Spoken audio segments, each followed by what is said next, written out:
Good, happy Thursday morning, everyone. I'm Riley King, and welcome to the Riley King Newscast, right here on the Riley King Network. Let's begin. First up, man pleads guilty to 2016 Manchester shooting. Let's take a listen to this video from WMUR News 9. Homewood's Furniture and Design Center is having a truckload sale of reclining furniture at unprecedented prices. If you're looking for quality upholstery and good value, Homewood's has it. Two-tone manual reclining sofas $749. Power reclining sofas $999. Power reclining sofas with power headrest $1249. Six-piece power sectional with console only $19.99, and all have matching love seats and recliners. Homewood's Furniture and Design Center. Visit us today and save. You'll be glad you did. Prosecutors say John Guibo was a member of a criminal operation called the Squad. And last June, that group set out to teach 35-year-old Hans Odige a lesson. As part of that, they were connected to the victim in this case, and the victim ended up angering some of those members, and as a result, he became a target for them. The goal was not to kill him, but essentially to injure him, and unfortunately, it went in a different direction. The victim was killed. Odige was shot and killed in a parking lot off Spruce Street. 25-year-old Ashley Thompson was also hurt in the gunfire. Prosecutors say police executed a search warrant where they found a gun that matched casings found at the scene and had Guibo's DNA. Officials say Guibo was also tied to another shooting on West Street. Police say there were no injuries in this case, and surveillance video shows Guibo running away. My correct, sir, you're pleading guilty to all those charges as summarized by the state because you're guilty of them all? Yes, Your Honor. There's no question about your guilt, is there? No, Your Honor. Guibo made no apologies as he was sentenced for weapons and drug charges. Strelzin read a letter written to the court by the mother of Odige's child. The man who took his life had no right. Hans was not perfect and maybe had not always made the right choices, but who does? Every defendant obviously has the option to resolve his or her charges if they choose to, and in this case, the defendant did step up and decide to take responsibility for his criminal acts and plead guilty. Jeff Strelzin said that he is pleased with the outcome and is glad that so many cases can be closed. In Manchester, Andy Hirschberger, WMUR News 9. Okay, and there you go on that report.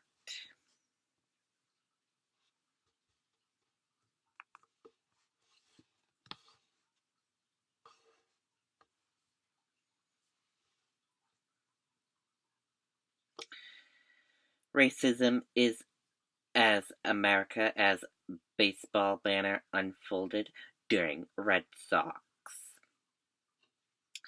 Let's take a listen to this video from WMUR News 9. WCVB. Sorry about that. From Channel 5. I was clearing trees so the kids could reenact the revolution. Then, boom! Cut the electricity for the whole street. My insurance agent, Rose, saved the day.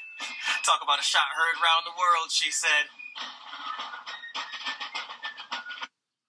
The banner was unfurled between the top and bottom of the fourth inning. It was hard to miss. We were sitting in section 28 in the grandstand, and we saw a banner come over Big Green that said racism is as American as baseball. And what was the reaction? It was like nobody around me could even believe what we were seeing. According to the Red Sox, 4 fans sitting on the Green Monster seats hung the large black banner over the wall.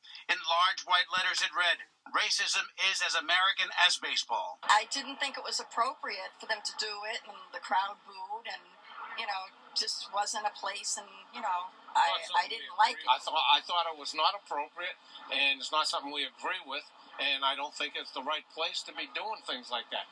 According to ESPN, an umpire, a Boston police officer on detail, and park security located the 4 fans who held the banner and escorted them out of Fenway Park. The game between the Red Sox and the Oakland A's was not disrupted, but at least fans we spoke with said their night at the ball game was.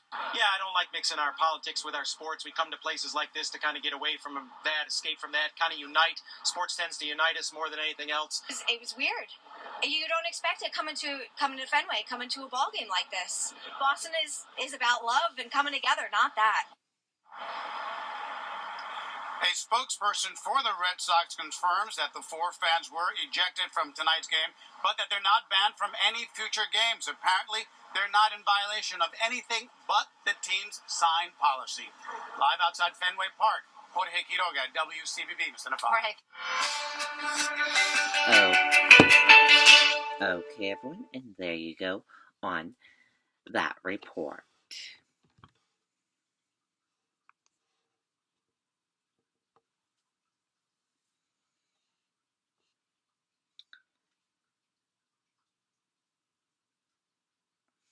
Maine Marine killed in Osprey crash comes home Thursday.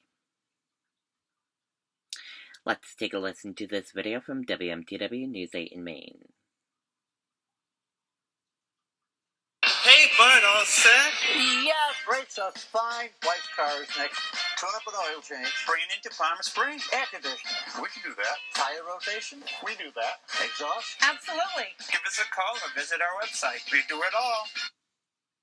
It's hard. I have so much I want to say, but to put it in words, it would take forever to express the love that we had and have still for him and the family. Val Cross and her husband Rob say their younger son Ben made friends everywhere he went and left an amazing ripple effect on the world. He excelled at everything he did. He was hyper-focused and driven to succeed. He was just such a self-motivated, selfless person with very high integrity. Ben was a 2009 graduate of Telstar High School in Bethel, and he excelled here too. He was a catcher on the baseball team, he played soccer, and he was chosen as president of his senior class.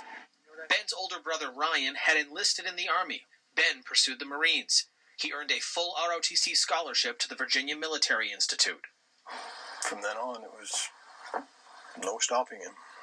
Ben loved to fly. He became a Marine pilot. This is video of him piloting an Osprey. The Crosses say Ben was co-piloting the Osprey that crashed on Saturday. 23 service members survived. Ben and 2 others did not. As shock turns to sadness, Ben's family is remembering the hard-working guy who had a hilariously dry wit. He was the best man at my wedding. So, his speech was great. Classic Ben humor. I couldn't have asked for a more giving and selfless brother, and I've always appreciated that, and that's why Jacqueline, I know he's going to be a wonderful husband. All right? Just don't take him on any roller coasters. Don't let him swim too far away from shore, and don't feed him after midnight or something like that. I was waiting for the day when I would be the best man at his wedding. It's just going to be really hard. We're really going to miss him. In Bryant Pond, Paul Merrill, WMTW News 8. Okay, and there you go on that report and that video.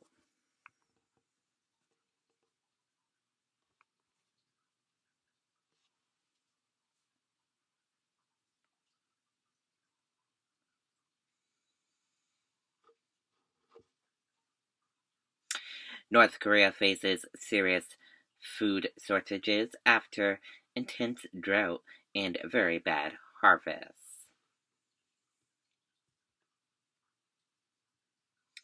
North Korea are likely to face a serious food shortage despite recent relief from an intense dry spell, officials from the UN Food and Agriculture Organization told CNBC.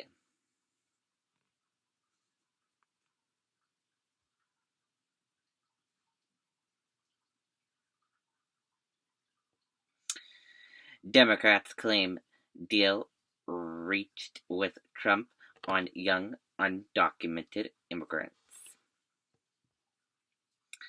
President Donald Trump and congressional Democrats agreed Wednesday night to work together on a legislative package to address the situation of young undocumented immigrants. And that does it for the Riley King Newscast right here on the Riley King Network. I hope you all have a great rest of your Thursday, and I'll see you back here later on today. Goodbye, everyone.